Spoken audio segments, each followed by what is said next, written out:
My wife Vivian was gone. We had just returned from laying her to rest under the shade of a Georgia oak tree, the scent of magnolias still clinging to my suit. Now gathered in the cold, sterile boardroom of the company I built from dirt and dreams, my daughter-in-law Jessica smiled a predator's smile. Now that the old woman is gone, she said, her voice like chipping ice, "You'll put the company in my son's name and fend for yourself." I didn't flinch. I just smiled back. They thought my grief had made me weak. What they didn't know was that Vivian's final gift to me wasn't in her will, it was in a secret box. And the lawyer about to walk through that door wasn't just bringing documents. He was bringing the results of a DNA test that would burn their entire world to the ground. Before I continue, let me know where you're watching from in the comments. And please hit that like and subscribe button if you believe a legacy is something you earn, not something you can steal. The silence in the company boardroom was heavier than the Atlanta humidity in August. We'd come straight from the funeral, the somber quiet of the cemetery replaced by this thick, expectant stillness. I sat at the head of the long mahogany table, my hands resting on the cool, polished wood. On the walls around me, framed photos of completed projects, gleaming skyscrapers, sturdy bridges, community centers filled with smiling children told the story of my life's work. Vance and Sons Construction. Today, the and Sons part felt like a cruel joke. My eyes kept drifting to the empty leather chair to my right. Vivian's chair. For 40 years, she had sat there during every major decision, a silent partner whose wisdom was more valuable than any consultant I could hire. She had a way of just looking at me, a slight narrowing of her eyes that meant be careful, or a soft, almost imperceptible nod that meant trust your gut. I could feel the void of her absence now like a physical weight, a cold spot in the air-conditioned room. I missed her glance more than I missed breathing. Across from me, Jessica sat ramrod straight, her blonde hair pulled back in a bun so tight it looked painful. She wore a severe black pantsuit that probably cost more than my first car, her lips painted a blood red. She offered a practiced, sympathetic smile that never reached her cold blue eyes. Beside her, my son Marcus stared down at the table, his shoulders slumped. He traced the wood grain with his finger, refusing to meet my gaze. He was a man of 48, but in the presence of his wife, he became a boy always looking for her approval, always waiting for his next line. And then there was my grandson, Liam. 21 years old, slumped in his chair, his thumbs flying across his phone screen under the table. A picture of entitled boredom. He hadn't shed a single tear at his grandmother's funeral. He'd seemed more annoyed that it had interfered with his weekend plans. They weren't here to mourn, they were here to collect. I could see it in the way Jessica's eyes scanned the room, not with sadness, but with the cold calculation of an appraiser. I had seen this coming, of course. In the final months of Vivian's illness, their visits had become shorter, their questions less about her comfort and more about company accounts and property deeds. They saw a dying woman not as a mother and grandmother, but as an obstacle.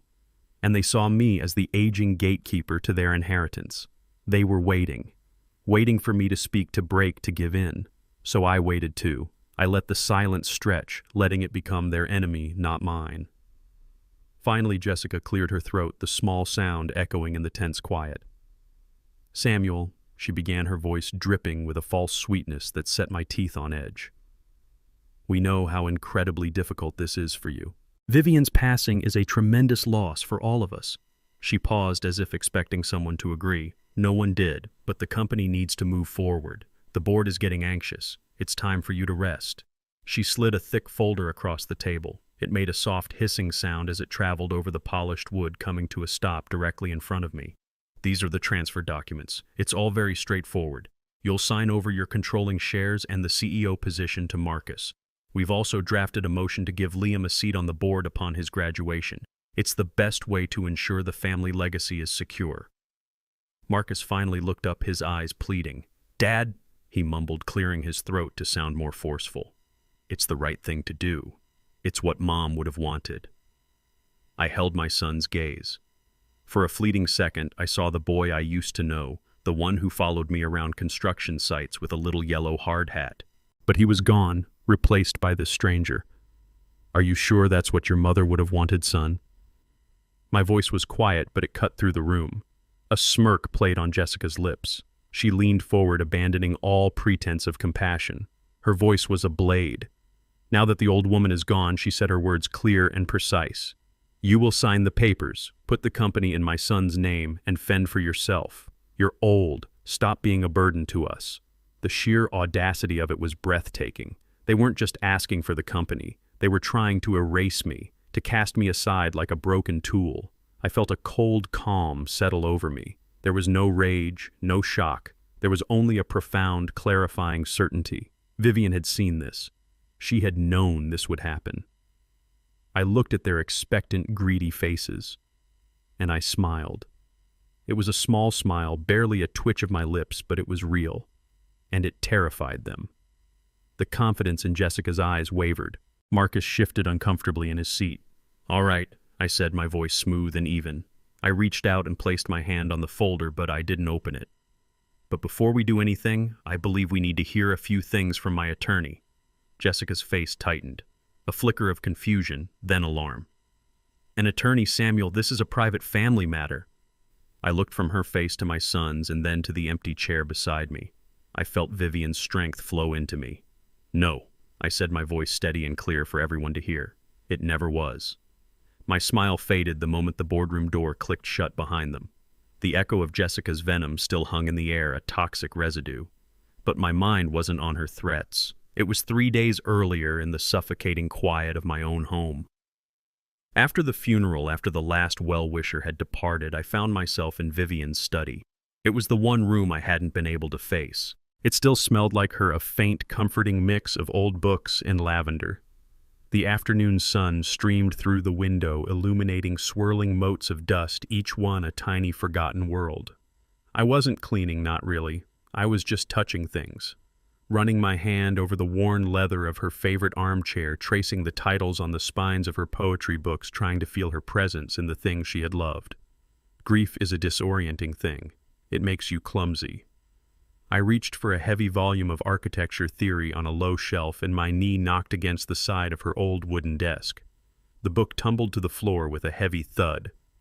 As I bent to pick it up, my eyes caught something. A slight misalignment. A floorboard right under the desk that wasn't quite flush with the others.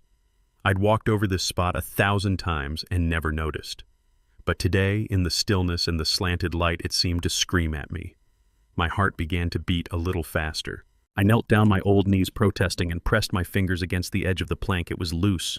I worked my fingernails into the seam and lifted. The wood came away with a soft groan of protest, revealing a small, dark cavity beneath. And nestled inside was a simple, unadorned cedar box. It was no bigger than a shoebox, and it felt heavy in my hands, heavy with the weight of secrets. It wasn't locked. I lifted the lid, my breath catching in my throat. The scent of cedar and thyme wafted up to meet me. Inside, resting on a bed of faded velvet, were 3 things. A single perfect lock of baby hair, dark and fine, as spun silk tied with a pale blue ribbon. A yellowed hospital birth certificate, the name Samuel Vance, Jr., typed neatly on the line for the child's name. And beneath them, a thick sealed envelope made of heavy cream-colored paper. My name, Samuel, was written on the front in Vivian's elegant, familiar script. My hands trembled as I picked it up. This was a place of ghosts. I broke the wax seal and unfolded the pages within. The letter began, "My dearest Samuel, my love, my only love. If you are reading this, then I am gone, and I have left you with one last terrible burden." My eyes scanned the page, the words blurring through a film of sudden tears. "I need to tell you a truth I was too cowardly to speak in life. A truth I have carried alone in my heart for 48 years. Please, my love, find it in your heart to forgive me for my silence." "The boy we brought home from the hospital," she wrote, "the boy we named Marcus, the boy we raised and loved, was not the son I gave birth to. Our son, our Samuel Jr., was born with a weakness in his lungs. He lived for only 6 hours. The doctors told me he was gone while you were down the hall making the phone calls to our joyful, unsuspecting family. The pain. Samuel, there are no words for that pain. I thought my world had ended. From the room next to mine, I could hear another baby crying, strong and healthy. A nurse, a kind woman named Clara, came to me. She told me the baby belonged to a young, terrified girl who had no one who was going to give him up. And in a moment of madness of grief so profound, it shattered all reason, she offered me a choice.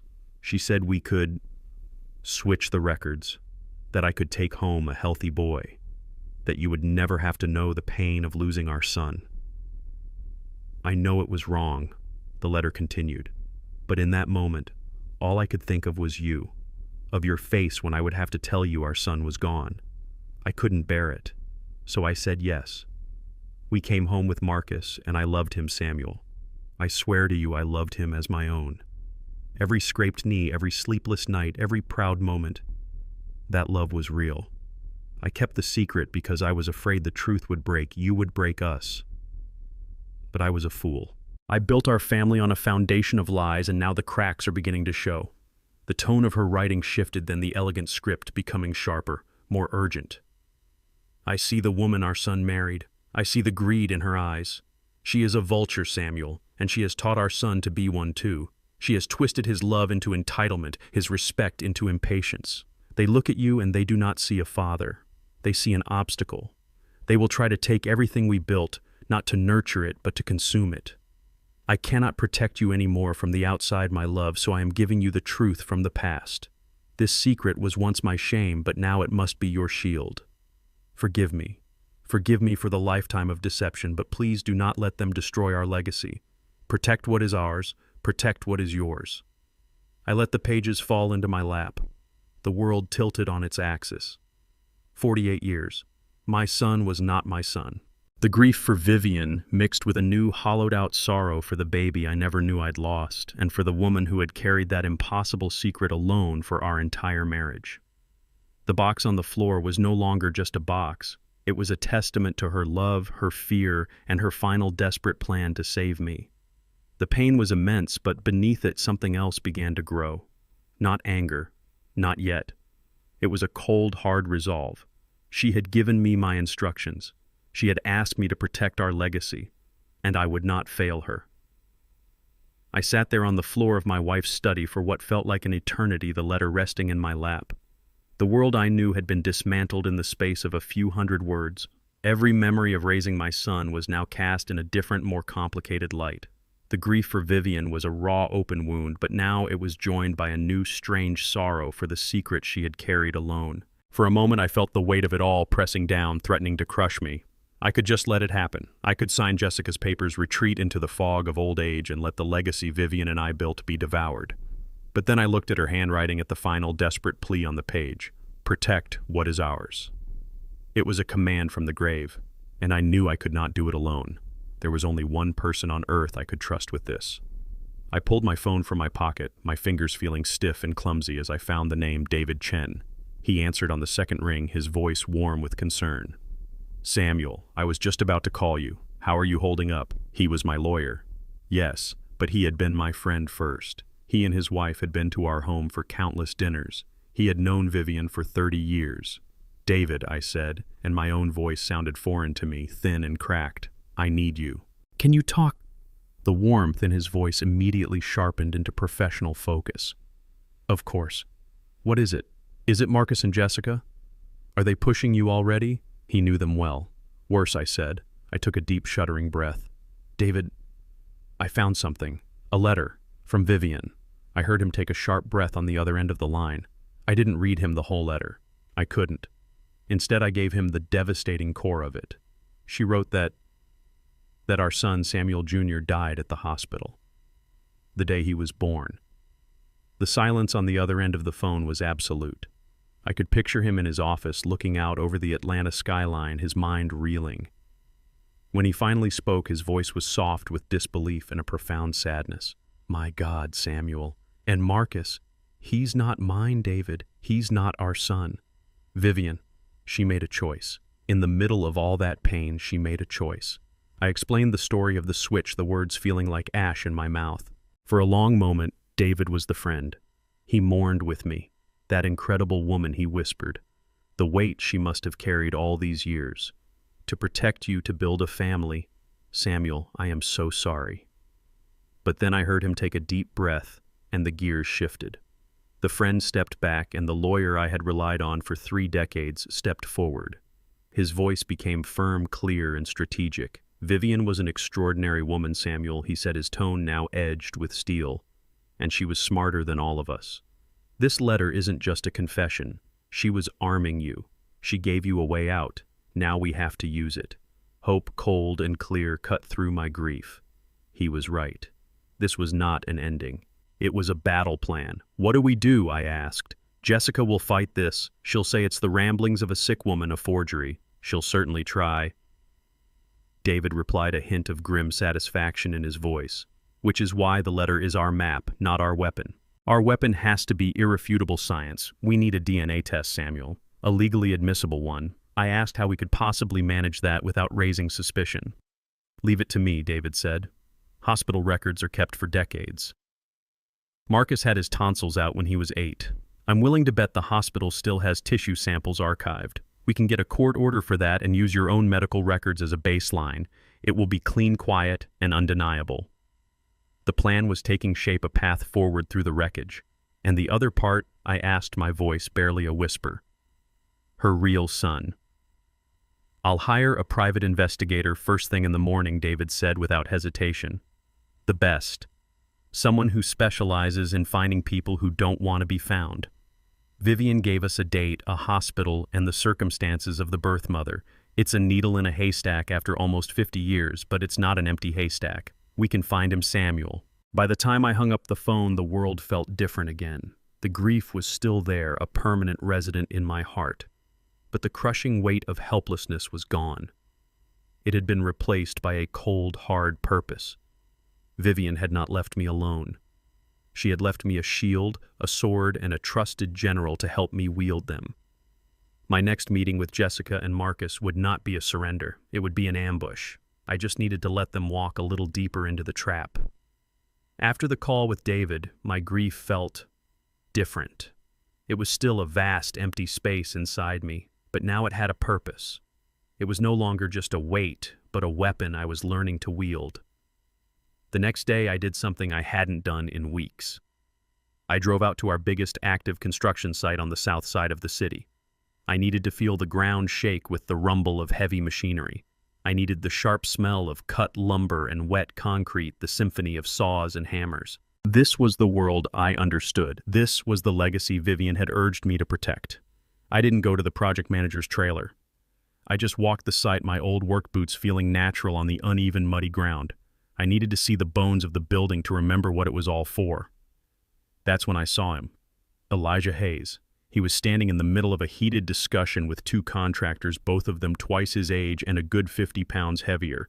There was a problem with a shipment of steel beams, the wrong gauge delivered, threatening to throw the whole schedule off by a week. It was a situation ripe for a shouting match, for blame to be thrown around like scrap metal. But Elijah wasn't shouting. He was listening. He had the blueprints unrolled on the hood of a dusty pickup truck, his finger tracing the specifications.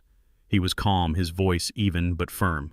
He wasn't accusing the contractors. He was walking them through the problem, pointing to the order form, then to the beams on the flatbed truck. I watched from a distance as he treated them not as adversaries, but as partners in solving a problem. He spoke with a quiet authority that had nothing to do with his title and everything to do with his competence. He knew his stuff inside and out. After a few more minutes of tense negotiation, he proposed a solution, rerouting a different shipment from another one of our sites to cover the immediate need while the supplier corrected their mistake. It was smart, efficient, and it allowed the contractors to save face. As the 2 older men walked away grumbling but ultimately agreeing, Elijah turned to one of the nearby foremen. "Hey, Mike," he said, his whole demeanor softening. "How did your daughter's piano recital go?" The foreman grinned. "She nailed it, boss. Thanks for asking." That was Elijah. He saw the work, but he also saw the people. In that moment, the contrast between him and my own son was a physical pain in my chest. I thought of Marcus, who would have delegated the problem to someone else, or worse, thrown a tantrum and threatened legal action, alienating everyone. I walked over as Elijah was rolling up the blueprints. He saw me, and his face broke into a respectful smile. "Mr. Vance, I didn't know you were coming out today. I needed to smell some sawdust, son," I said, clapping him on the shoulder. "I saw how you handled that. That was good work." He just nodded, a little embarrassed by the praise. "They're good men. Just a supplier mistake. We'll make up the time." We talked for a few minutes about the project, about timelines and budgets. Then I asked him about the affordable housing wing of the complex, the part of the project that the board at Jessica's urging had tried to cut. "How is that part coming along?" His eyes lit up. The professional competence was replaced by a pure, unbridled passion. It's incredible, Mr. Vance. We're using those new composite framing materials you approved. It's cutting our costs by 15% without sacrificing an ounce of structural integrity. That's 15% we can pour back into better insulation and community green space. These families, they're not just getting a cheap apartment, they're getting a quality home, a place to build a life. As he spoke, my mind drifted back. I remembered the day I hired him fresh out of Georgia Tech, a skinny kid in a suit that was a little too big for him, but his portfolio was brilliant and his eyes had a fire in them. I saw myself in that fire. He didn't just want to build buildings, he wanted to build communities. It was the same dream I'd had when I laid the first foundation for this company, a dream Marcus, with his talk of profit margins and luxury upgrades, had never understood. I had mentored Elijah, watched him grow, and felt a quiet paternal pride in the man he was becoming. I just never understood why I felt it more strongly for him than for my own son. Now, standing here in the Georgia sun with Vivian's letter, feeling like it was burned into my memory, I finally knew. I put my hand on his shoulder again, my grip firm. He stopped talking and looked at me, a question in his eyes. "You've got a good heart, Elijah," I said, my voice thick with an emotion I couldn't name. "In this business that's rarer than a perfect cost estimate, don't ever lose that." He looked taken aback, then deeply moved. "Thank you, sir," he said. That means the world to me." I gave his shoulder a final squeeze and walked away, my boots leaving deep prints in the red clay. I knew then that I wasn't just fighting for a company. I was fighting for an ideal, and I had just looked its future right in the eye. My last words. It never was, hung in the air between us, a declaration of war. Jessica's face, a moment ago so confident and cruel, was now a mask of confusion and dawning fury. Her perfectly painted lips parted, then pressed into a thin, hard line. She looked at me as if seeing me for the first time not as a feeble old man to be managed, but as an opponent she had fatally underestimated. Marcus, true to form, looked from his wife's face to mine, his expression a pathetic mix of fear and bewilderment. Even Liam, my grandson, had finally looked up from his phone, his bored detachment replaced by a flicker of genuine curiosity. He could sense the shift in the room's atmosphere, the sudden drop in temperature. They were all waiting for my next move, expecting me to produce some document to make some feeble argument. But the next move wasn't mine to make. It belonged to Vivian. Right on cue, the heavy oak door to the boardroom swung silently open. It hadn't been a knock. It had been the quiet, confident turn of a doorknob. David Chen stepped inside. He was dressed in an impeccably tailored gray suit, his silver-streaked hair neatly combed. In his hand, he carried a well-worn leather briefcase that I knew had held the secrets of my company for the last 30 years. He closed the door behind him with a soft, definitive click. His eyes, calm and steady, swept the room, taking in the scene with the practiced efficiency of a man who has walked into 100 battles. He gave me a brief, almost imperceptible nod, a silent signal that the plan was in motion.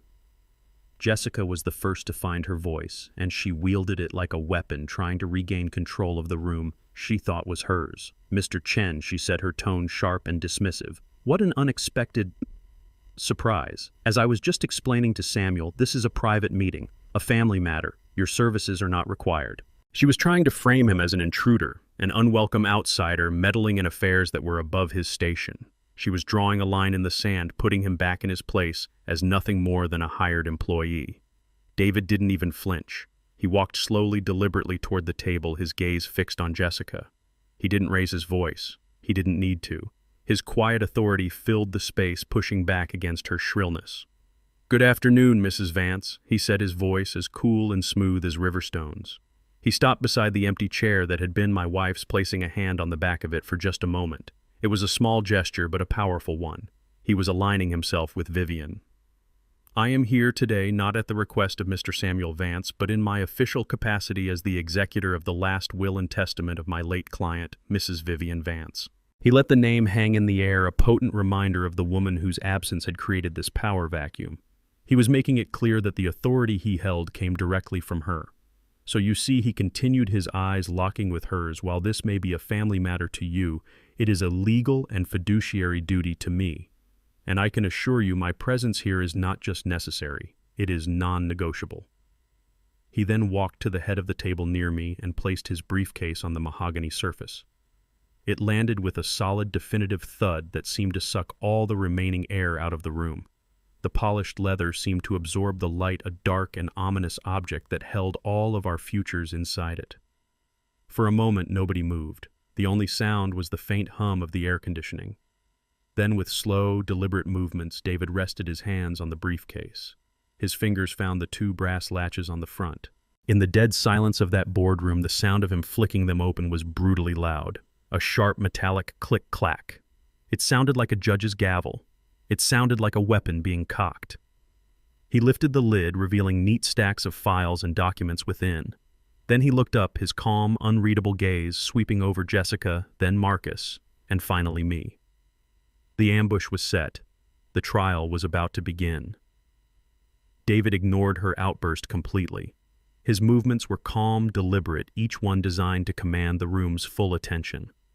From his briefcase, he retrieved a document, not a single page, but a small portfolio bound in a simple, elegant blue folder. Vivian's favorite color. He placed it gently in the center of the table as if it were a sacred text, and in that moment it was.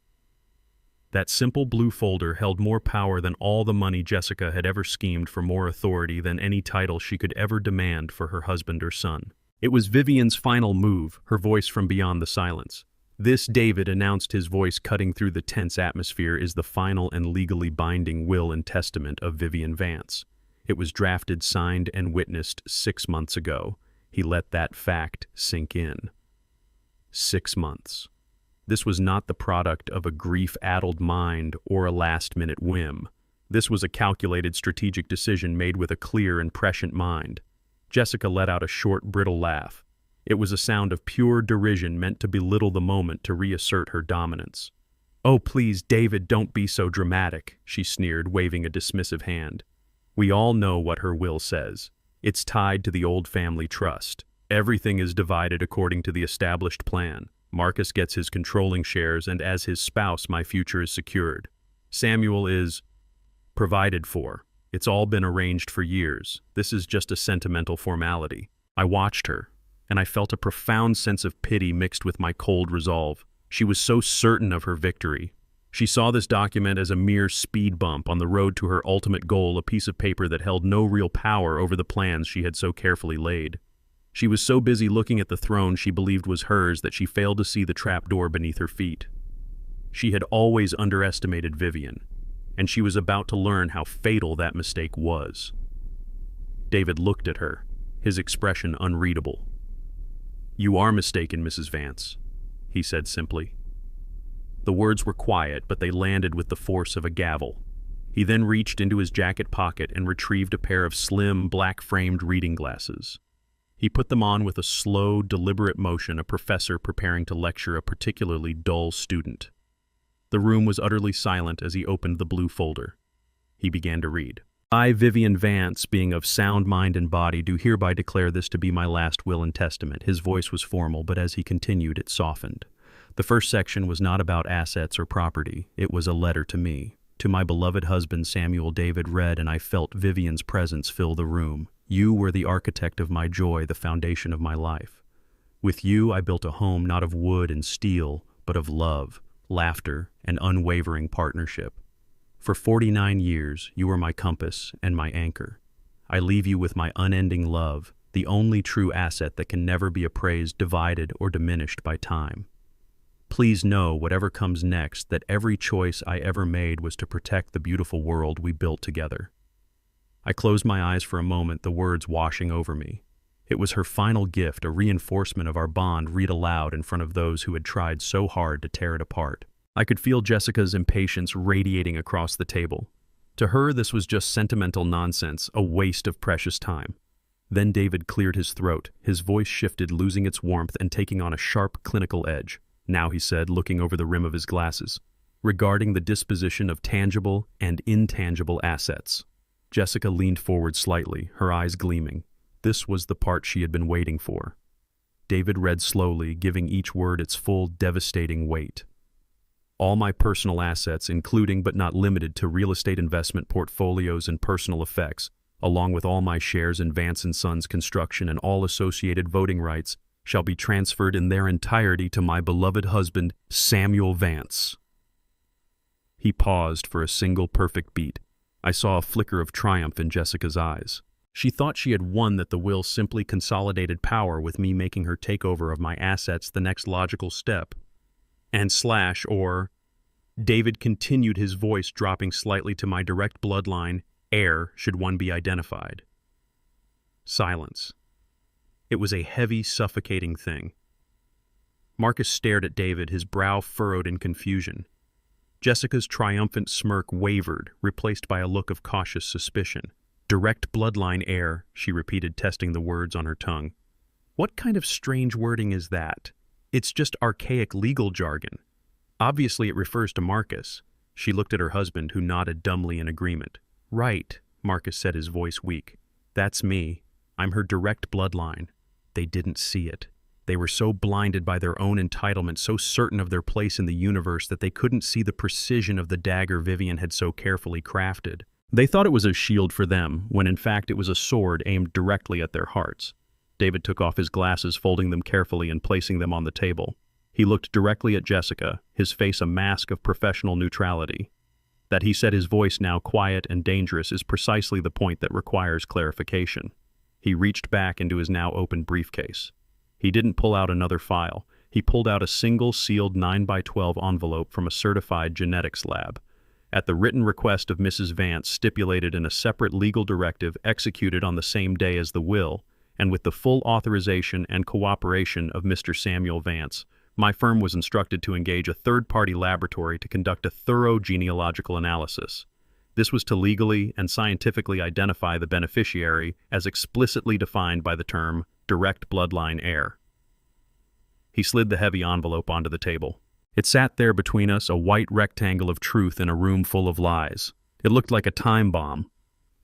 David let her accusation hang in the air, giving it no oxygen to burn. His focus was entirely on the task at hand. His actions were so precise, so deliberate, they felt like a ritual. From his briefcase he retrieved a silver letter opener. He slid the blade cleanly under the flap of the heavy lab envelope.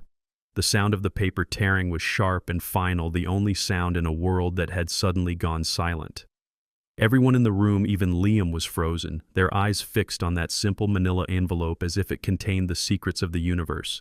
In a way, it contained the secret of ours. David reached inside and pulled out a single sheet of paper. It wasn't a dramatic scroll, just a standard clinical-looking lab report filled with technical language and columns of data. An impersonal scientific document about to deliver the most personal and devastating of truths. He put his reading glasses back on, a small, familiar gesture that now seemed unbearably theatrical. He scanned the document for a moment, his face impassive. Then he looked up over the tops of his glasses, his gaze settling first on Marcus, then on Jessica. He let the silence stretch for one last agonizing second. When he spoke, his voice was flat, devoid of all emotion. It was the voice of a man stating a simple, unchangeable fact. Pursuant to the side-by-side analysis of genetic markers from sample A identified as Samuel Vance and sample B identified as Marcus Vance, he read the conclusion of the genealogical assessment is as follows. He paused, and I could hear the frantic pounding of my own heart. The probability of the subject Marcus Vance being the biological son of the subject Samuel Vance is 0.0%. The words dropped into the silent room like stones into a perfectly still lake. For a single breathless moment, nothing happened. There was only the ringing in my ears, the echo of that final impossible phrase, 0.0. Then the shattering began. It wasn't loud at first. It was Marcus. The color drained from his face, leaving it a sickly grayish white. His jaw went slack. He started shaking his head, a slow, disbelieving motion at first, then faster, more violently, as if he could physically dislodge the truth. No, he whispered, the sound a strangled gasp. No, that's impossible. It's a lie. He looked at me, his eyes wide with a desperate, childish plea. Mom would never... His voice broke. His entire world, every memory, every birthday, every moment of his life had just been fractured. The foundation of his identity had turned to dust beneath him. While Marcus imploded, Jessica exploded. A guttural, furious sound ripped from her throat. She shot out of her chair so fast it scraped loudly against the floor. Her face, a moment ago a mask of smug certainty, was now twisted into a snarl of pure rage. Her perfectly manicured finger jabbed through the air, aimed directly at me. "You did this!" she shrieked, her voice shrill and ugly. "This is your sick little trick. You forged this. You couldn't stand to see us take over, so you invent this disgusting lie, you cowardly, evil old bastard." The venom washed over me, but it didn't touch me. I remained perfectly still, a rock in the torrent of her fury. I was the silent observer watching the scene play out exactly as David and I had anticipated. This was the predictable chaos of a cornered predator. This was the tantrum of a thief who had just been caught. David, equally calm, let her tirade rage for a few moments, letting her exhaust the initial burst of hysteria. Then, with the calm precision of a surgeon, he cut through her noise. He ignored her completely. His attention was on the truly wounded person in the room. He reached for the simple blue folder that still lay on the table, the one containing Vivian's letter. With a quiet, fluid motion, he slid it across the polished surface of the table. It glided over the wood and came to a stop directly in front of Marcus's trembling hands.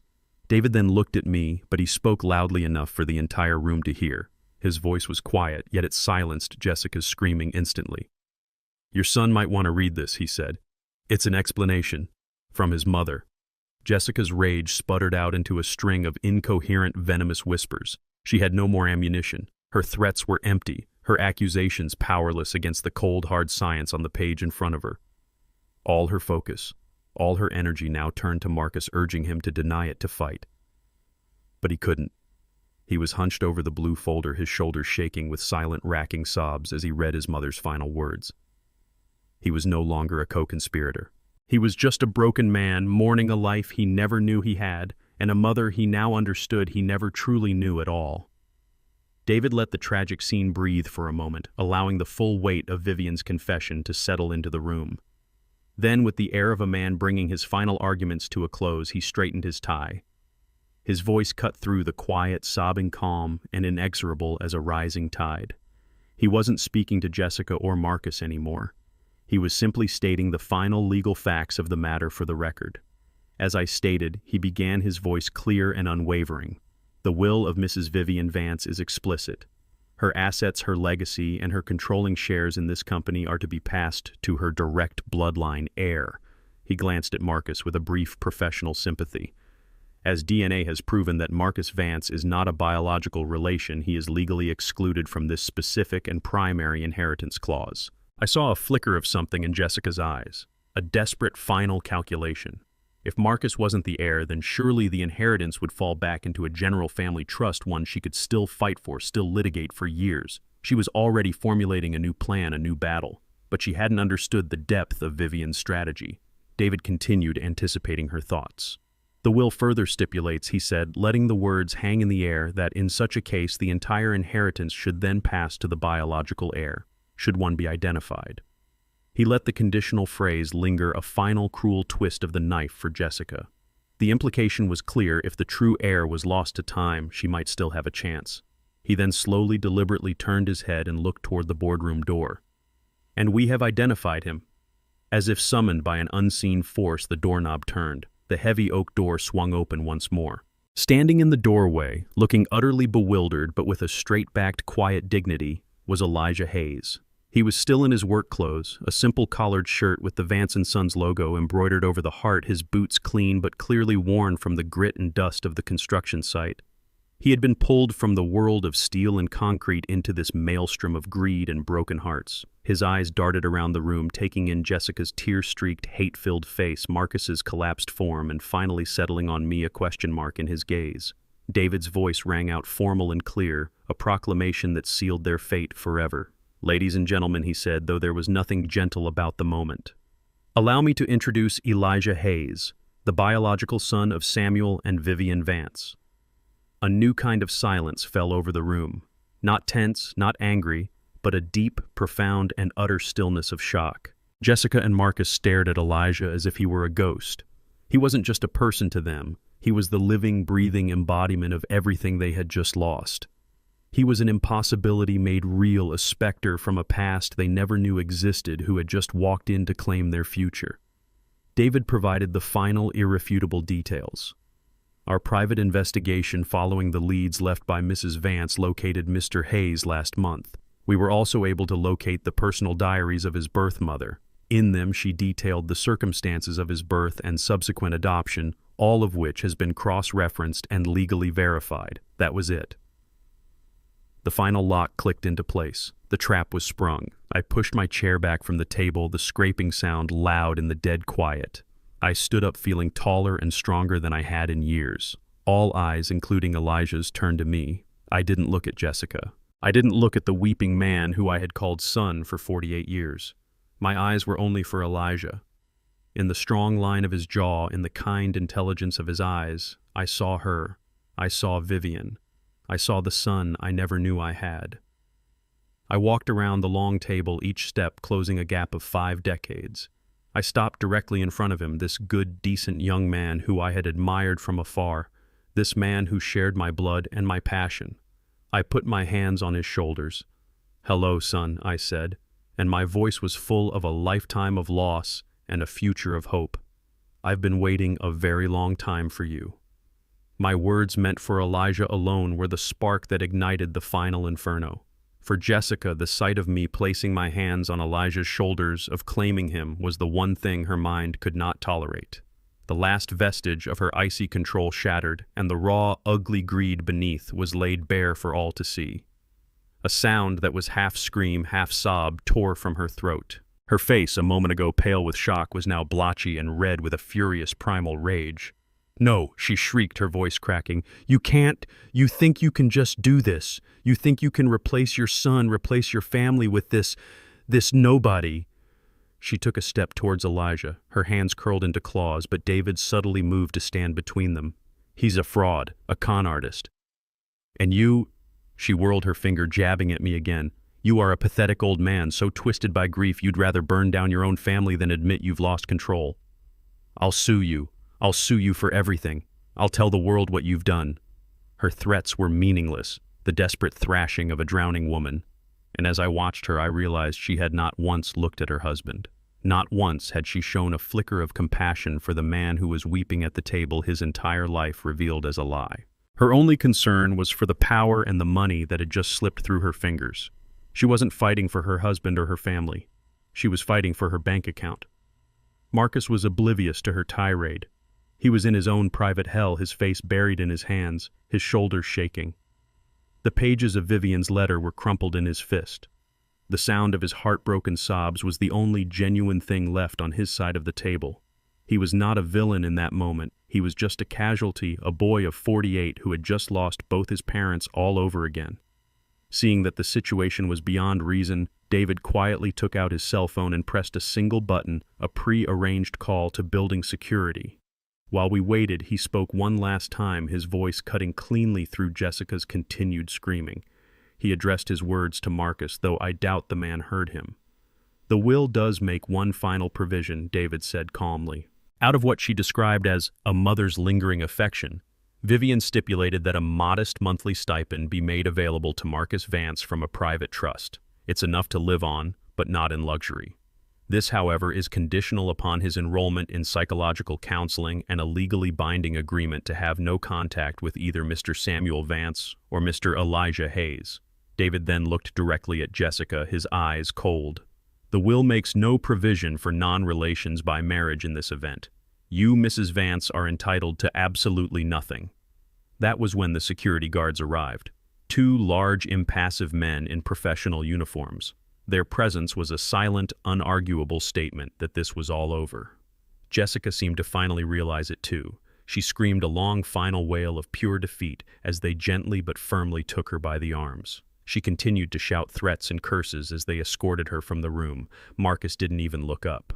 He allowed himself to be helped to his feet, a hollow, shuffling wreck of a man guided out of the boardroom and out of my life.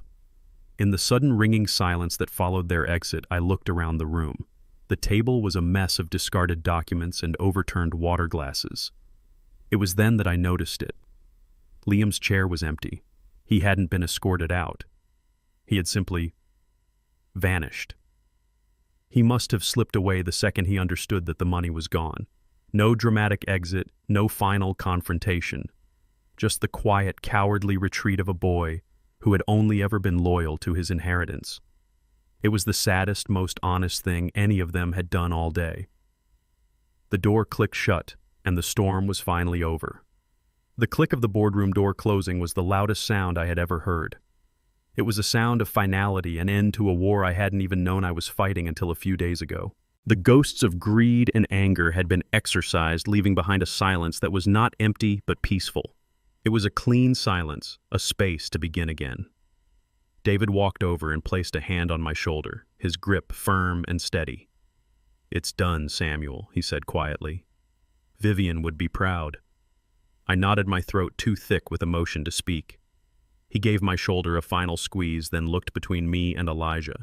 With the tact of a true friend, he knew this was a moment we needed to have alone.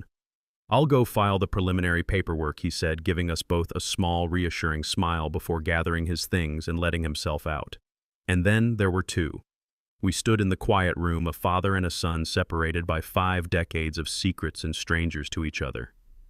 The awkwardness was a tangible thing. "What do you say? Where do you even begin?" It was Elijah who spoke first. His voice hesitant, full of a disbelief that matched my own. "Mr. Vance, I don't know what to say." I turned to face him fully, and for the first time I let myself truly see him.